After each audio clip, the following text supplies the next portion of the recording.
السلام علیکم. آج ہم سنورنگ یعنی خراٹوں پہ بات کریں گے.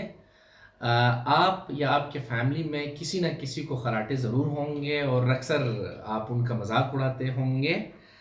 لیکن کیا آپ کو پتہ ہے کہ یہ خراٹے یعنی سنورنگ سائلنٹ کلر ہے، لائف تھریٹننگ کنڈیشن ہے. تو پہلا کوشچن ہمارا یہ ہے کہ خراٹے یا پھر سنورنگ کیسے پروڈیوس ہوتے ہیں. جب ہم سانس لے رہے ہوتے ہیں تو ہمارے یعنی اس سانس کے نالی میں یا ہمارا جو ریسپائریٹری ٹریکٹ ہے اس میں obstruction آنا یعنی رکاوٹ آنا. رکاوٹ کی وجہ سے جو ساؤنڈ پروڈیوس ہوتا ہے وہی بیسیکلی خراٹے ہے، وہی بیسیکلی سنورنگ ہے. اب سوال یہ ہے کہ سوتے وقت کیوں؟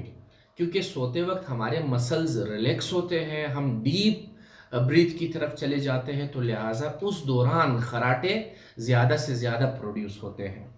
لیکن جیسے کہ ہم نے بات کی کہ یہ سائلنٹ کلر ہے، یہ آپ کو مزید مختلف کمپلیکیشن، مشکلات یا مختلف بیماریوں کی طرف لے کے جا سکتا ہے.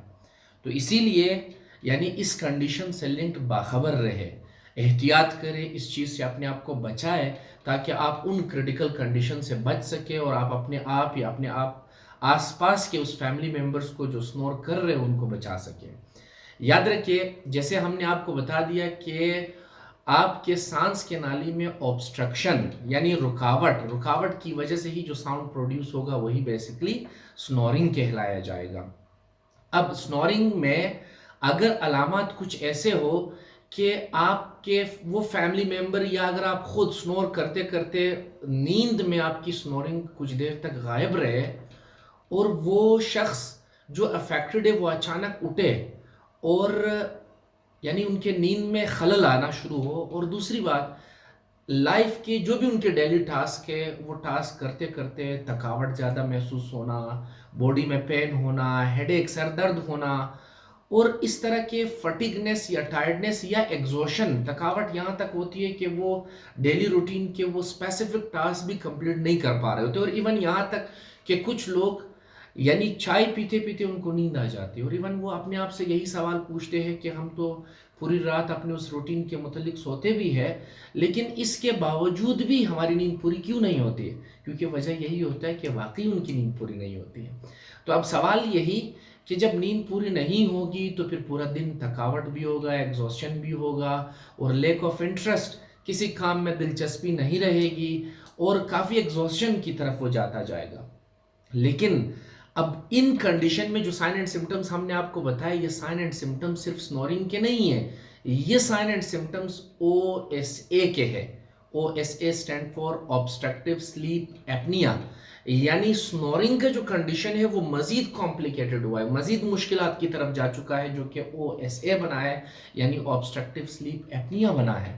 اور یہ obstructive sleep apnea اتنا خطرناک ہے کہ خدا نخواستہ یہ آپ کو کارڈیو ویسکولر ڈیزیزز، آپ کو ہارٹ پرابلم، آپ کو ہائپر ٹینشن، آپ کو اوبیسٹی، آپ کو یعنی کولیسٹرول آپ کے باڈی میں زیادہ ہونا، ٹھیک ہے، آپ کو کولیسٹرول کے ہائی ہونے کی طرف لے کے جا سکتا ہے.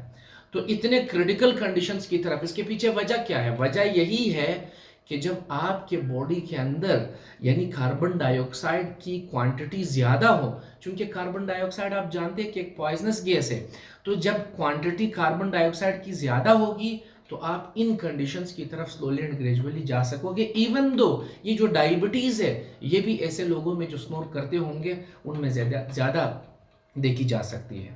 اب سنورنگ سے خود کو کیسے بچانا ہے؟ کوشش کریں کہ اگر آپ اوبیس ہے تو آپ اس اوبیسٹی سے اپنے آپ کو بچانے کی کوشش کریں. کوشش یہی ہے اپنے ڈائٹ پہ کنٹرول رکھیں، ریگولر ایکسرسائز کرتے رہے. جتنا آپ اپنا ویٹ ریڈیوس کریں گے اتنا ہی آپ سنورنگ سے دوری کی طرف جاتے جائیں گے، اور سنورنگ سے آپ نے خود کو بچایا، all the complications جو ہم ڈسکس کر چکے ہیں ان کمپلیکیشن سے آپ بچ جائیں گے. تو لہٰذا اپنے بی ایم آئی کا خیال رکھیں. ہم اپنے پریویس ویڈیوز میں بی ایم آئی اور اوبیسٹی پہ آلریڈی بات کر چکے ہیں، آپ ان ویڈیوز کو ضرور دیکھ سکتے ہیں. اس کے علاوہ جو ہے یعنی مینجمنٹ کی ہم بات کر رہے تھے کہ آپ اپنے ویٹ کو ریڈیوس کرائیں اور ریگولر ایکسرسائز کرائیں.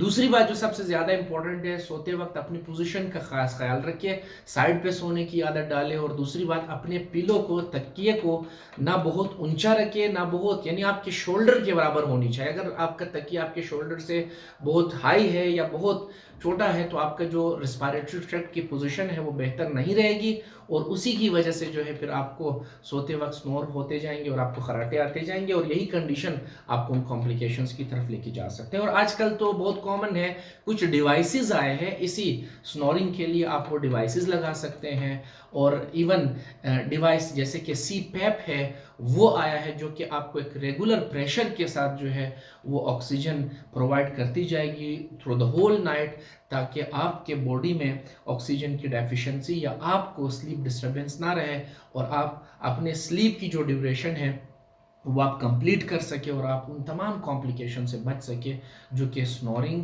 یا او ایس اے آگے آپ کو لے کے جا سکتا ہے۔ تو تھینک یو سو مچ، یہاں تک یقیناً آپ کو سنورنگ اور سنورنگ کے مینجمنٹ کے بارے میں پتہ چل گیا ہوگا۔ ہوپ سو انشاءاللہ نیکسٹ ویڈیو میں ساتھ رہیں گے۔ Thank you so much.